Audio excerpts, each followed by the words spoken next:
ஆண்டம் song நீங்கள் கேட்டிருப்பீங்க. அது நம்மளுடைய சம்மர் வெக்கேஷனை சொல்லும் அப்படியே. அதே மாதிரி தேரோட்டம்னு ஒரு சாங் இருக்குது. அந்த பையன் ஃபஸ்ட்டு சைக்கிள் ஓட்டுறப்ப இருக்கிற ஃபீல், அப்படி ஒரு ஃபீலில் இருக்கிற அதை பற்றின ஒரு பாட்டு எனக்கு ரொம்ப ரொம்ப பிடிச்ச பாட்டு. அந்த பாட்டை இன்னும் கொண்டாட்டம் விட எனக்கு தேரோட்டம் சாங் ரொம்ப பிடிக்கும். பேக்ரவுண்ட் ஸ்கோர் எங்கெல்லாம் அழகாக அண்டர்லைன் பண்ணும், பொயட்டிக்கான விஷயங்கள் எங்கெல்லாம் இருக்கோ அது எல்லாமே வந்து பியூட்டிஃபுல்லாக பண்ணிடுறாரு. பர்டிகுலராக செகண்ட் ஹாஃபில் ஒரு இடம் இருக்குது. காளி வெங்கட் அண்ணனும் அந்த குட்டி தம்பியும் சைக்கிளை வச்சுட்டு ஒரு ஓடத்தில் போகிற மாதிரி ஒரு இடம் இருக்குது. அந்த இடத்துல இருக்க பிஜிஎம் வந்து எனக்கு பயங்கரமாக ஃபீல் ஆச்சு. அது நான் அதில் கம்பேர் பண்ணுறேன்னு யாரும் தவற நினைக்க வேணாம். எனக்கு ரஹ்மான் சார் ஃபீல் அதில் இருந்துச்சு. ஸோ இந்த படத்தோட மிகப்பெரிய ஸ்ட்ரென்த்தாக ஜிப்ரான் பிரதரோட மியூசிக் இருக்குது. எனக்கு நான் ரொம்ப என்ஜாய் பண்ணேன். பிஜிஎம்மும் சரி, சாங்ஸும் சரி. டைரக்டர் கமலக்கண்ணன் பிரதர், இப்படி ஒரு கதையை நீங்கள் சொல்லணும்னு நினச்சதுக்கே ஹேட்ஸ் ஆஃப். நல்ல ரொம்ப ஜெனுவினான முயற்சிகளை தான் நீங்கள் வந்து ஸ்க்ரீனில் எப்போவுமே பண்ணிகிட்டே இருக்கீங்க. அதில் இந்த படம் உங்களுடைய ஒரு மைல் ஸ்டோனாக இருக்கும். இந்த படத்துக்கு பின்னாடி உங்களுக்கு இருந்த ஸ்ட்ரகிள்ஸ் என்ன எல்லாமே தெரியும்.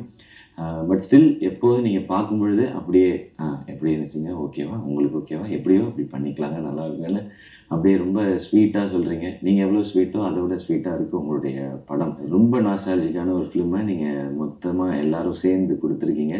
இது எப்போதும் மக்கள் எப்படி சந்தோஷப்படுத்துதோ அது மாதிரி உங்களை எப்போவுமே இந்த படம் பெருமைப்படுத்திகிட்டே இருக்கும். உங்களோட இணைஞ்சு இந்த படத்தை வெளியிடுறதுல எனக்கு மகிழ்ச்சி. ஃபேமிலி மொத்தமும் என்ஜாய் பண்ணக்கூடிய ஒரு அழகான கவிதை இந்த குரங்கு பெடல். May 3 தேட்டரில் ரிலீஸ் ஆகுது. எவ்வளோ பேரை கூட்டிகிட்டு வர முடியுமோ கூட்டிகிட்டு வந்து பாருங்கள். ஏன்னா இது நான் ப்ரெசென்ட் பண்ணுறேன்றதை தாண்டி நீங்கள் தேட்டருக்கு வந்து பார்த்தீங்கன்னா தான் இந்த மாதிரி படங்கள் இன்னும் நிறையா வரும். இது ஒரு டீம் ரொம்ப கஷ்டப்பட்டு இந்த படத்தை பண்ணியிருக்காங்க.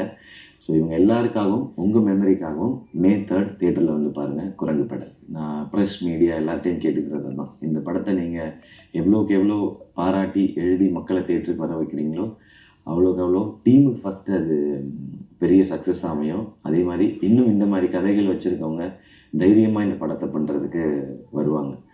மீண்டும் ஒரு முறை எல்லாருக்கும் நன்றி. நிச்சயம் இந்த படத்தோட வெற்றி விழாவில் சந்திப்போம். தேங்க்யூ. இந்த படத்துல என் பேர் வந்து அங்கிராஜ். எனக்கு இந்த வாய்ப்பு எப்படி கிடைச்சுன்னா கலைத்தாய் மூலியமா கிடைச்சிச்சு. நான் 4 வருஷமா சினிமாத்துக்கு போயிட்டு இருக்கேன். அப்புறம் நடிகருக்கு வந்து எனக்கு நந்தகுமார் மாஸ்டர் தான் சொல்லி கொடுத்தாரு. ஒரு 75 பேர்த்துல நாங்கள் 5 பேர் தேர்வாகி இந்த படத்துக்கான வாய்ப்பு எங்களுக்கு கிடைச்சிச்சு. இந்த படத்துக்கு வாய்ப்பு கொடுத்தது கமலக்கண்ணன் சாருக்கு ரொம்ப நன்றி சொல்றோம். வணக்கம், என் பேர் ராகவன். இந்த கலைத்தாய் அறக்கட்டளைங்கிறது எனக்கு கிடைக்கலன்னா இந்த வாய்ப்பே எனக்கு கிடைச்சிருக்காது. பட வாய்ப்புங்கிறது 100 பேர்த்துக்கிட்ட இருந்தோம். அந்த 100 பேர்த்துல இருந்து 5 பேர்த்து செலக்ட் பண்றது என்னோட பெரிய விஷயம் எங்க வீட்டுல சொன்னாங்க. அதேதான் இந்த ஒவ்வொரு கிளாஸ் அந்த நான் நடிக்கிற கிளாஸ்ன்னு சொன்னாங்க. ஒவ்வொரு கிளாஸா வச்சாங்க. அந்த கிளாஸ் ஒரு கிளாஸ் கூட தவறாம நான் போயிட்டு இருந்தேன். அந்த அந்த மூலியமா தான் எனக்கு இந்த வாய்ப்பு கிடைச்சது. இந்த வாய்ப்பு கிடைக்கிறதுக்கு நான் ரொம்ப கொடுத்து வச்சிருக்கோம். ரொம்ப தேங்க்ஸ்.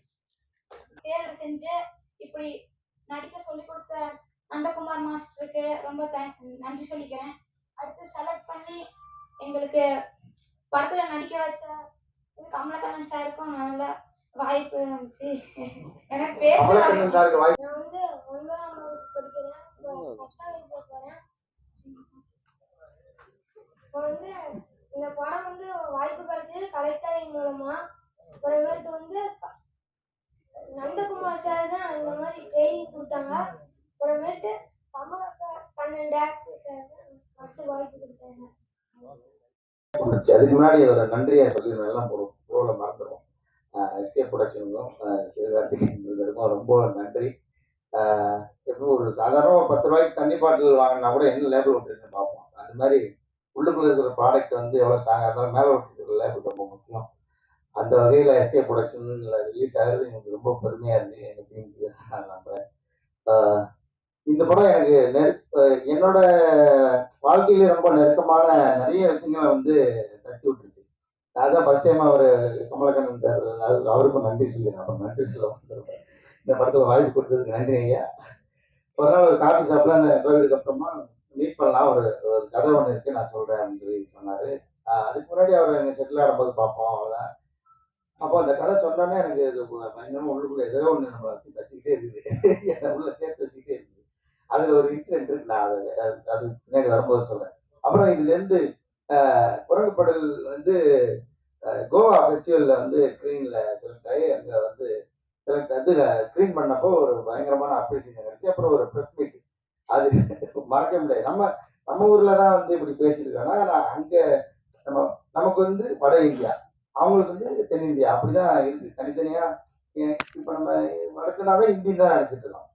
அப்போ நாங்கள் ஒரு 5 பேர் அந்த ப்ரெஸ்ல எல்லாரும் உட்காந்துருக்கும் போது ஒன்று ஹிந்தியில பேசுங்க, இல்ல இங்கிலீஷ்ல பேசுங்கன்னு சொல்லி அந்த விரிவுரையாளர் எப்படி சொல்றது அவங்க வந்து சொல்றாங்க, ஹோஸ்ட் பண்றாங்க. அப்போ ஒருத்தர் சொல்றாரு, ரெண்டுலயுமே பேச மாட்டேன், நான் மராத்தியில தான் பேச மாட்டாரு. இப்படி சொல்லுவீங்களா அப்படின்ட்டு அவர் உண்மையிலே கடைசியில் அவரோட படத்தை பத்தி மராத்தியில தான் பேசினாரு. அதுக்கப்புறம் நான் தப்பிச்சுக்கிட்டேன். ஓகே, நமக்கு ரெண்டுமே வராது, அப்ப நான் தமிழ்ல தான் பேசுறேன். நான் சொன்னது எல்லாரும் அவங்கள கைத்திட்டாங்க. எல்லா இடத்துலயும் இருக்குன்னு நினைக்கிறேன். நம்ம தான் வளர்ச்சிட்டு இருக்குன்னு நினைச்சிட்டு இருக்கோம். ஆனா உள்ளுக்குள்ள அந்த ஒரு தனியா அவங்களுக்கு இருக்கிற மொழி மேல அவங்களுக்கு ஒரு அந்த பிடிப்பு இருக்குதான் செய்யுது. அது அங்க பார்த்தேன். அப்புறம் ரெட் கார்பெட்ல நடந்து போகும்போது இது முடிஞ்ச உடனே திருப்பி அடுத்த டீம் வந்து கிடா வந்தது. நான் அப்படி போனேன், இல்ல உங்களுக்கு முடிஞ்சிச்சு போங்க, நீங்க அவ்வளவுதான் முடிஞ்சிச்சு. அந்த அவங்க யோசிச்சு சொன்னாங்க, இல்ல நான் இந்த படத்துலயும் நடிச்சிங்க அப்படின்னு. அங்க ஒரு கன்ஃபியூஷன் ஆயிடுச்சு. ஆக்சுவலா அந்த ஜூரிஸ் எல்லாம் கூப்பிட்டு பாராட்டினாங்க, ஐயோ அதாவது நல்ல படங்களா தேர்ந்தெடுத்தீங்க அப்படின்னு. ஆனா உண்மையிலேயே சொல்ல போனா நானா இதை தேடி இது எனக்கு பிடிக்கல, அந்த இடத்துல இப்படி ஒரு பண்ணி காட்டியிருந்தோம். அப்படிலாம் நான் பண்ணல. யதார்த்தமா அவங்க என்னை கூப்பிட்டு எனக்கு ஒரு வாய்ப்பு கொடுத்தாங்க. நான் இந்த இடத்துல வெங்கட் நன்றி சொல்லிக்கிறேன், கிடா டைரக்டருக்கும். அது மறக்க முடியாத மொமெண்ட். அப்புறம் இதுக்குள்ள இந்த படத்துக்குள்ள நிறைய இடம் வந்து என்னையும் எங்க அப்பாவையும் வந்து போட்டுச்சு. எங்க அப்பா வந்து ஒரு கொத்தனாரு. அவர் வந்து ஒரு அவரோட சம்பளத்துல கொஞ்சம் கொஞ்சமா மிச்சம் வச்சு ஒரு பழைய சைக்கிள் வாங்கி தான் ரெடி பண்ணாரு. இந்த படத்துல இருக்கிற மாதிரியே ஒரு சைக்கிள் கடையில ரொம்ப நாளா ரிப்பேர் பார்க்காம கடந்து போன ஒரு சைக்கிளை 150 ரூபா நினைக்கிறாரு. அந்த காசு வாங்கி தான் அதை ரெடி பண்ணி, அப்போ வந்து 50 ரூபா என்னமா செலவாச்சு. அதை ரெடி பண்ணி அதில் தான் சைக்கிள் கற்றுக்கிட்டேன். அதுக்கு முன்னாடி வாடகை சைக்கிள், அதுக்கப்புறம் தான் வாடகை சைக்கிள் எடுத்தேன். வாடகை சைக்கிள் ஓட தெரிஞ்சு தான் கொடுக்க மாட்டாங்க, எனக்கு கீழே போட்டு உடச்சிருவான்ட்டு. இந்த சைக்கிளில் பழகிட்டு அதுக்கப்புறம் வாடகை சைக்கிள் எடுத்துலாம் ஓட்டினா. அது எல்லாமே நிறைய அனுபவம் வந்து எங்களுக்குள்ள இந்த கதைக்குள்ள என்னை வந்து ஓட்டு தச்சுட்டு. அதுல இன்னும் மறக்க முடியாத ஒன்று வந்து நான் வந்து பார்த்துருப்பீங்க, அந்த சீன் சொல்லலாமான்னு தெரியல. ஓகே சொல்றேன். அந்த பையனை அக்கா வீட்டுல இருந்து கூப்பிட்டு வரப்போமா, அது பொண்ணு வீட்டுல இருந்து அந்த பையனை வந்து கூப்பிட்டு வரும்போது ஒரு குச்சியை உடைச்சிட்டு அடிச்சு தரத்துற மாதிரி இருந்திருக்கும். இது வந்து எனக்கு நடந்தது. அப்ப ஸ்கூலுக்கு போடுறது காசு கொடுத்தாதான் டெய்லி ஸ்கூலுக்கு போறது 10 காசு கொடுப்பாங்க எங்க வீட்டுல. அது ஏதாவது வாங்கிடுறது அந்த மாதிரி. நானும் எங்க அண்ணனும், ஏன்னா எனக்கு இப்போ நான் 1வது 2வது படிக்கிறேன். அப்போ எனக்கு வந்து தனியா ஸ்கூலுக்கு போக முடியாது. ஏன்னா எங்க ஊர்ல இருந்து கொளங்கோட்டைன்னு ஒரு இன்னொரு ஊருக்கு போனோம் ஸ்கூலுக்கு. எங்க ஊர்ல ஸ்கூல் கிடையாது. அப்ப நடந்து போன ஒரு கம்மா எல்லாம் கிராஸ் பண்ணி கம்மாக்கரை ஒரு மலை போன தனியா போறது பயமா இருந்துட்டு இப்ப என் அண்ணனோட துணையோட தான் வந்து அந்த ஸ்கூலுக்கு போயாகும். இது வந்து ஒரு வழியே இல்லை. இப்ப என்னன்னா அன்னைக்கு வந்து எங்க அப்பா வந்து காசு கொடுக்கல. இல்ல சில்லறை இல்லை, போ இன்னைக்கு ஒரு நாளைக்கு போங்க, நாளைக்கு பார்த்துக்கலான்ட்டு. இப்போ இவர் வந்து நீ போய் அந்த 2 10 காசையும் வாங்கிட்டு வந்தோம், அவனை கூட்டிட்டு போய் கூட்டிட்டு போயிடுறாங்க. சரி ஒரு வழி திருப்பி போய் எங்க அப்பாட்ட இந்த மாதிரி சொல்லிட்டாங்க, நீ அந்த 10 காசு 2 பேருக்கு கொடுத்தாதான் நாங்கள் போவோம். அவர் சொன்ன மாதிரி நான் சொன்னோன்னா அங்கிருந்து அந்த துண்டு, அந்த போட்டுக்கிற துண்டு, அவர் எப்பயுமே துண்டு போட்டுப்பாரு எங்க அப்பா. அந்த துண்டை எடுத்துக்கிட்டு விரட்டினாரு. அப்படியே விரட்டும் போதே ஒரு கிட்டத்தட்ட ஒரு 3 கிலோமீட்டர் இருப்பாங்க. அங்க பிடிச்ச ஓட்டம் ஸ்கூல் கேட் வரைக்கும் திரும்பி பார்க்காம ஓடலாம். அப்போ ஒரு இது அந்த ஓட்டுறதுக்கு காரணம் வந்து பின்னாடி ஒரு குச்சி செடின்னு ஒரு செடி இருக்கும். அந்த செடியை உடைச்சு அந்த குச்சி எடுத்துட்டு விரட்டினாரு பாருங்க. அதில் அடிச்ச பயங்கரமா வலிக்கும். ஆனா அவர் அடிக்கல, எடுத்து உடைச்ச உடனே பிடிச்ச ஓட்டம் தான். எல்லாரும் கொண்டு போய் சேருங்க அப்படின்னு சேர்த்துருவீங்க. அது உங்க கடமையா இருக்கீங்க நம்புறேன். ரொம்ப நன்றி. Thank you so much. இல்லை, ஏன்னா அவர் திடீர்னு கால் பண்ணிட்டு ஃப்ரெண்டு ஒருத்தர் ஒரு படம் பண்ணியிருக்காரு, நீங்க பாருங்க அப்படின்னாரு. இல்லைங்க நான் கொஞ்சம் பிஸியா இருக்கேன், என்ன படம் மியூசிக் இல்லை அதான் கிடையாது, நீங்க சும்மா பாருங்க அப்படின்னு தான் சொன்னார், வேற எதுவுமே சொல்லலை. சரி ஓகே, நான் படம் பார்த்த உடனே பயங்கரமா ரொம்ப கனெக்ட் ஆயிடுச்சு. நிறைய பேர் சொன்ன மாதிரி ஒரு நம்ம ஒரு மீச முளைக்கிறதுக்கு முன்னாடி நம்ம பெரிய பையன் ஆயிட்டோம் அப்படின்னு சொல்ற ஒரு விஷயம் வந்து சைக்கிள் ஓட்டுறது. ஸோ அது அந்த கனெக்டிவிட்டினால தான் டக்குன்னு நான் பேச ஆரம்பிச்சு. அப்புறம் பிரம்மா கிட்ட முன்னாடி நான் பேசிட்டே இருக்கேன், நீங்க படத்துல இது நல்லா இருக்கு அது நல்லா இருக்கு அப்படின்னு. அப்புறம் அவர் சைலண்டாவே இருந்தாரு. அப்புறம் அவர் கேட்டேன், நீங்க படம் பார்த்துட்டீங்களா அப்படின்னு. அவங்க படம் பார்க்கல இருந்தாரு. ஸோ பட் இப்ப பார்த்துட்டாரு. பட் பட் ஆனா இட்ஸ் ஒரு ரொம்ப ஒரு ஹாப்பியான ஒரு ஆக்சிடென்ட் எப்படி வேணா சொல்லலாம். பட் உள்ள பண்ண ஏன்னா சில ப்ராஜெக்ட்ஸ் தான் நம்ம பண்ணும் பொழுது சில நேரம் ஒரு சீன் பண்றோம் அப்படின்னா கரெக்டாக அந்த சீன்ல இருந்து நெக்ஸ்ட் டே அந்த சீன்ல உட்காரோம் போது அந்த சீன்ல இருந்து நம்ம ஆரம்பிப்போம். பட் குடும்பப்பட்டில் நான் நிறைய தடவை மாட்டிக்கிட்டது என்னன்னா, ஒவ்வொரு தடவையும் பண்ணும்போது முன்னாடி பண்ண சீனோட மியூசிக் எப்படி இருக்கு அப்படின்னு சொல்லிட்டு ஃப்ளோல பார்த்துக்கிட்டே வரும்போது, ஸோ அந்த ஜேர்னி வந்து எனக்கு ஒவ்வொரு தடவை ரிவைண்ட் பண்ணும்பொழுதும் ஸ்டாப் பண்ணவே முடியல. ஸோ இட்ஸ் லைக் அது ஒரு அவர்கிட்ட கமலக்கண்ணன் ரெகுலர் சொல்லிட்டே இருந்தேன், இல்லைங்க நான் ரொம்ப என்ஜாய் பண்ணி பண்ணிட்டு இருக்கேன். ஏன்னா வாரிசுக்கு அப்புறம் இந்த ஒரு ஸ்பேஸ் ஒரு ஒரு வில்லேஜ் பேஸ் சப்ஜெக்ட்ல சில இன்ஸ்ட்ருமெண்டேஷன் இந்த கைண்ட் ஆஃப் ஒரு ராகம் மியூசிக் இதெல்லாம் பண்றதுக்கான ஒரு ஆப்பர்ச்சுனிட்டி கரெக்டா அமையல. இதுல எனக்கு ரொம்ப அழகா அமைஞ்சது. அண்ட் இதுக்கு ஃபர்ஸ்ட் நான் இவங்க எல்லாம் எல்லாத்தோட பெர்ஃபார்மன்ஸ் கலைஞர் சார் எல்லாரோட பெர்ஃபார்மன்ஸ் தான் என்ன ப்ராஜெக்ட் குள்ள ஏற்றுச்சு. And I'm really glad actually. And cinematography ரொம்ப எனக்கு இப்போ ஒருத்தர் சொன்னார் இல்லைங்க ரொம்ப இன்டர்நேஷ்னல் ஸ்டாண்டர்ட்ல இருக்கு அப்படின்னு. ஸோ அதுக்கான என்ன சொல்றது உங்களோட சப்போர்ட் வேணும். எனக்கு இப்போ ரீசென்ட்லி போஸ்டர் வரும்பொழுது எங்க அம்மா பார்த்துட்டு என்ன படம் வருது அப்பா படம் வருது அப்படின்னோடனே ஃபர்ஸ்ட் குடும்பப்படலாம் சிவகார்த்திகேயன் அப்படின்னாங்க.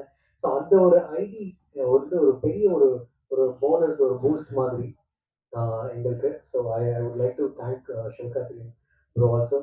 அண்ட் இன்னொன்று எல்லாருக்குமே பிடிச்சதுன்னா அதை வந்து பீப்புள் கிட்ட கொண்டு போய் கரெக்டாக சேர்த்து நிறைய படத்துக்கு நடந்திருக்கு. அந்த மேஜிக் அந்த ஒரு நம்பிக்கை தான் எங்களோட ஒரு சின்ன ஒரு த்ரெட்டு. ஸோ உங்களோட சப்போர்ட் எங்களுக்கு வேணும். ரிலீஸ் ஆகி எல்லாரும் பார்த்து நல்லா இருக்குன்னு சொல்லி அதுக்கப்புறம் மக்களுக்கு எந்த அளவுக்கு போய் சேரணுமோ அது வந்து ஃபர்ஸ்ட் லுக் வெளியிட்டப்பவே போய் சேர்ந்ததுக்கு காரணம் சிவகார்த்திகேயன் தான். அவருக்கு வந்து ஒரு மிகப்பெரிய நன்றி. ஏன்னா நிறைய ப்ரொடக்ஷன் ஹவுசஸ் வந்து இந்த மாதிரி படங்களை வந்து ப்ரெசென்ட் பண்ணியிருக்காங்க, டைரக்டர்ஸ் பண்ணியிருக்காங்க. ஆனால் ஒரு பெரிய ஸ்டார் டாப்ல இருக்கிற ஸ்டார் அதுவும் குழந்தைகளுக்கு பிடிக்கக்கூடிய ஒரு ஸ்டார் வந்து ஒரு சின்ன படத்தை ப்ரெசென்ட் பண்ணுறப்ப அது வந்து அதுவும் அது வெற்றி அடைகிறப்ப இன்னும் நிறைய பேர் அந்த மாதிரி படங்களை வந்து மற்ற எல்லாருமே ப்ரெசென்ட் பண்ணுறதுக்கும் நிறைய பேர் எடுக்கிறதுக்கும் பெரிய சப்போர்ட்டாக இருக்கும். அது இந்த ஒரு படத்துக்கு மட்டும் இல்லாமல் இந்த இண்டஸ்ட்ரிக்கும் பார்க்குற ஆடியன்ஸுக்கும் பல்வேறு வகையான கதைகளையும் நிறைய புது படங்களையும் கொண்டு வந்து சேர்க்கும். அந்த முக்கியமான காரணத்துக்காகவே சிவகார்த்திகேயன் ப்ரொடக்ஷனுக்கும் சிவகார்த்திகேயனுக்கும் கலைக்கும் மொத்த சிவகார்த்திகேயன் ப்ரொடக்ஷன் டீமுக்கும் மிகப்பெரிய நன்றி. மதுபான கடை படம் பண்ணப்பவும் சொன்னேன், அது வந்து மதுபான கடைங்கிறது ஒரு ஆளோட படம் இல்லை, ஒரு பெரிய டீமோட படம். இதுவும் அந்த மாதிரியான ஒரு பெரிய டீமோட படம். இந்த படத்துக்கு என்ன பாராட்டுகள் இல்லை என்ன அங்கீகாரம் கிடைச்சாலும் அது இங்க எல்லாருக்குமே அதில் பங்கெடுத்து ஒரு ஒரு ஒரு சென்சிபிளான படத்தை எடுத்திருக்கோம்னு நாங்கள் நம்புகிறோம். அந்த படத்தை வந்து உங்களுக்கு ப்ரெசென்ட் பண்ணியிருக்கோம். அந்த படத்தை நீங்கள் மக்கள்கிட்ட வந்து கொண்டு போய் நல்லா சேர்ப்பீங்கன்னு நம்புகிறோம். படத்தை நீங்கள் பார்த்ததுனால நான் படத்தை பற்றி அது மேலே எனக்கு பேசுறதுக்கு பெரிய இது இல்லை. அதனால் நீங்கள் இவ்வளோ நேரம் பொறுமையாக இருந்து எங்களுக்கு எல்லா இதையும் கேட்டதுக்கு ரொம்ப நன்றி. மனநிலை ஏன் நான் ஒரு சாதாரண டைரக்டரு, இவ்வளோ டெக்னிக்கலெல்லாம் கேட்டிங்கன்னா புரியல எனக்கு. மனநிலையாக சந்தோஷமாக இருக்குதுங்க. ஒரு படத்தை எடுக்கிறோம், அந்த படம் வந்து பரவாயில்ல போய் எல்லாத்துக்கும் பார்த்துருவாங்க. ஏன்னா பெரிய சிக்கல் என்னென்னா இப்போ மதுபான கடையில் என்னோட அனுபவம் படம் நல்லா இருக்குது ஆனால் எங்கே போய் பார்க்குறதுன்னு தெரியலன்னு கேட்டுருந்தாங்க. இந்த படத்தை பார்த்துருவாங்க, அப்புறம் நல்லா இருக்கு நல்லா இல்லைங்கிறது அவங்க சொல்லலாம். பார்க்காமே யார் பாராட்டினாலும் அது வருத்தமாக தான் இருக்குது, திட்டினாலும் வருத்தமாக தான் இருக்குது. அதனால் இந்த தடவை எல்லாரும் பார்த்துருவாங்க. அதனால் அந்த வகையில் மகிழ்ச்சியாக தான் இருக்கிறேன். எல்லாரும் பார்த்துட்டா மனநிலை நல்லா என்னுடைய பசங்களாம் இங்கே யாரோ பேசுகிறப்ப சொன்னாங்க, இந்த சைடில் 2 வீல் வச்ச சைக்கிளில் போகிற பசங்களாம் இருக்காங்க. குரங்கு படம்ங்கிற டைட்டில் இப்போ நம்ம மாதிரி ஒரு 35-40 வயசுக்கு மேலே உள்ளவங்களுக்கு நல்லாவே பிடிக்கும். எனக்கு படம் ரொம்ப பிடிச்சிருந்தது. நம்ம பசங்க இந்த படத்தை பார்க்கறது எந்த அளவுக்கு இருக்கும், இப்போ நம்ம தான் கூட்டு போக போகிறோம், அது வேற விஷயம். ஆனால் வேற ஏதாவது டைட்டில் இருந்தால் இன்னும் அவங்கள ரீச் பண்ணியிருக்குமே அப்படிங்கிறது கேள்வி. ஐயா, இது வந்து நம்மலாம் நம்ம பசங்கிட்ட சொல்கிறதுக்காகவே எடுக்கப்பட்ட படம் தான். நான் எப்படி சைக்கிள் ஓட்டினேன்னு இப்போ நமக்கு என்னன்னா நம்ம பசங்களுக்கு எது சொன்னாலும் அவங்களுக்கு புரியவே மாட்டேங்குது. அது வந்து நான் இந்த ப்ரொடக்ஷன்லேயே ஷூட்டிங்லேயே பார்த்தேன். இப்போ படத்துலேயே ரொம்ப கஷ்டமாக இருந்த விஷயம் வந்து எல்லாம் கேட்பாங்க எவ்வளோ கஷ்டப்பட்டீங்கன்னு. இந்த 5 பேருக்கு அந்த காலகட்டத்தை புரிய வைக்கிறது தான் எனக்கு ரொம்ப கஷ்டமாக இருந்தது. அதுக்கு நான் ஒரு டூல் கிரியேட் பண்ணி கொடுத்துருக்கேன். இப்போ நீங்கள் வந்து நாங்களாம் எப்படி வாங்கணும் தெரியுமா, நாங்கள் எப்படி கஷ்டப்பட்டோம் தெரியுமான்னு சும்மா வாயில் சொல்லாமல் இந்த படத்தை காமிச்சின்னு வச்சுங்க, ஓஹோ நல்ல வேலை அந்த வருஷம் அப்போல்லாம் நம்ம இல்லை அப்படின்னு நம்ம நினச்சிப்பாங்க. சார் அதே நம்மளை வந்து சந்தோஷமா வைப்பாங்க, பரவாயில்ல இதெல்லாம் தாண்டி வந்து நம்மளை இவ்வளோ நல்லா வச்சிருக்கிறாங்கன்றது. கண்டிப்பாக அதே